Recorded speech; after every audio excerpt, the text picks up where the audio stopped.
میلسی شہر میں نکاسی آب کا نظام درہم برہم ہو کے رہ گیا ہے۔ گزشتہ 4 ماہ سے شہر کے مختلف علاقے گندے پانی کی لپیٹ میں ہیں۔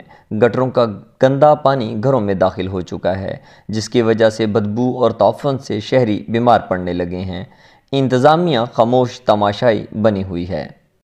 میلسی کے گلی محلے بدبودار پانی کے جوہڑ میں تبدیل ہو گئے ہیں۔ محلہ دھرم پورہ، کچا کوٹ، محلہ فریدی اور سرکلر روڈ کے رہائشی گزشتہ 4 ماہ سے سیوریج کے بدحال نظام کی وجہ سے شدید پریشانی میں مبتلا ہیں۔